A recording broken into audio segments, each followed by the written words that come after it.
De acordo com Joseph Smith, em 1823, quando ele tinha 17 anos de idade, um anjo de Deus chamado Moroni apareceu para ele e disse que uma coleção de escritos antigos foi enterrada em uma colina próxima no atual condado de Wayne, Nova York, gravada em placas de ouro por profetas antigos.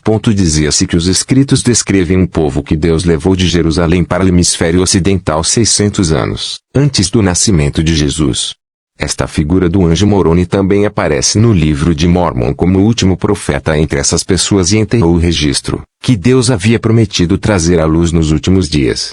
Smith disse que essa visão ocorreu na noite de setembro 21 de novembro de 1823, e que no dia seguinte, por orientação divina, localizou o local do sepultamento das placas neste morro foi instruído por Moroni a encontrá-lo no mesmo morro em 22 de setembro do ano seguinte para receber mais instruções, que se repetiu anualmente pelos próximos 3 anos.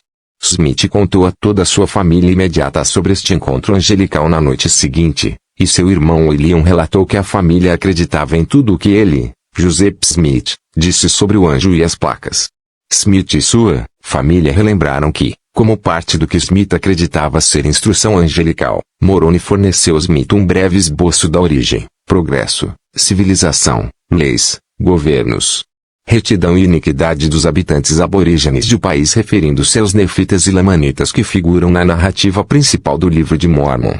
Smith às vezes compartilhava o que ele acreditava ter aprendido, através de tais encontros angelicais com sua família, no que sua mãe Lucy Mack Smith chamou de recitais mais divertidos. No relato de Smith, Moroni permitiu que ele levasse as placas em 22 de setembro de 1827, 4 anos após sua visita inicial à colina, e orientou a traduzi-las para o inglês. Smith disse que o anjo Moroni o instruiu estritamente a não deixar ninguém ver as placas sem a permissão divina.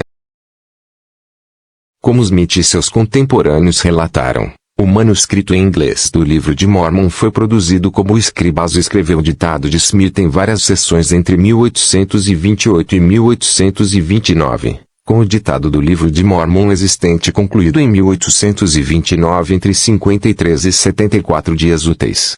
As descrições da maneira como Smith ditou o livro de Mórmon variam. O próprio Smith chamou o livro de Mórmon de uma obra traduzida, mas, em público, ele geralmente descrevia o processo em si apenas em termos vagos, como dizer que traduziu pelo dom e poder de Deus. De acordo com alguns relatos de sua família e amigos da época, muito cedo, Smith copiou personagens das placas como parte de um processo de aprendizado para traduzir um corpus inicial. Na maior parte do processo, os relatos descrevem Smith ditando o texto lendo como aparecia na pedra do vidente que ele já possuía em um conjunto do óculos que acompanhava as placas, preparadas pelo Senhor para fins de tradução. Os óculos, muitas vezes chamados de intérpretes nefitas, ou Urim e Tumim, depois das pedras de adivinhação bíblicas, foram descritas por testemunhas como 2 pedras claras de vidente unidas por uma borda de metal e presas a um peitoral. 20. Começando por volta de 1832, tanto os intérpretes quanto a pedra vidente foram às vezes referidos como Urim e Tumim, e Smith às vezes usava o termo de forma intercambiável com óculos. Relatos de Emma Smith e Davi Whitmer descreve Smith usando os intérpretes enquanto ditava para Martin Harris, escrevendo e mudando para usar apenas sua S pedra S de vidente na tradução subsequente. Grant Hard resumiu o conhecido processo de ditado de Smith da seguinte forma: Smith olhou para uma pedra de vidente colocada em seu chapéu e então ditou o texto do livro de Mórmon aos escribas. No início, Smith às vezes se separava de seu escriba com um cobertor entre eles, como fazia enquanto Martin Harris, vizinho, escreveu seu ditado em 1828. Mais tarde no processo, como quando Oliver Cowdery e Emma Smith escreveram, as placas foram deixadas cobertas ao ar livre. Durante algumas sessões de ditado, as placas estavam totalmente ausentes. Em 1828, enquanto escrevia para Smith, Harris, a pedido de sua esposa Lucy Harris, pediu repetidamente a Smith que lhe emprestasse as páginas manuscritas do ditado até então. Smith relutantemente atendeu aos pedidos de Harris. Dentro de semanas, Harris perdeu o manuscrito. Acredita-se que Lucy Harris tenha roubado essas páginas iniciais do manuscrito.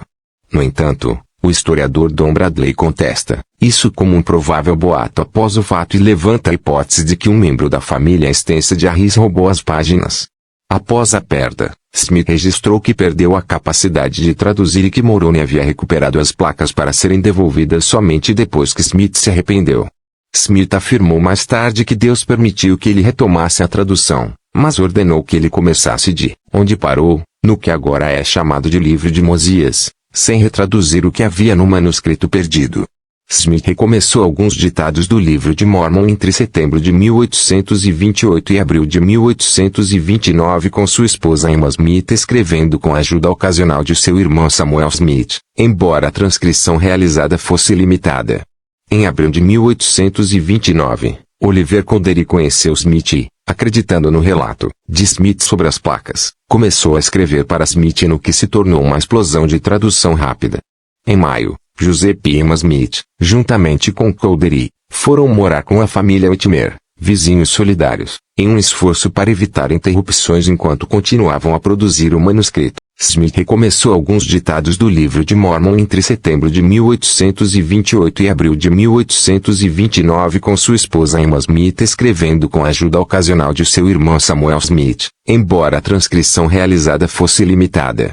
Em abril de 1829, Oliver Cowdery conheceu Smith e, acreditando no relato de Smith sobre as placas, começou a escrever para Smith no que se tornou uma explosão de tradução rápida.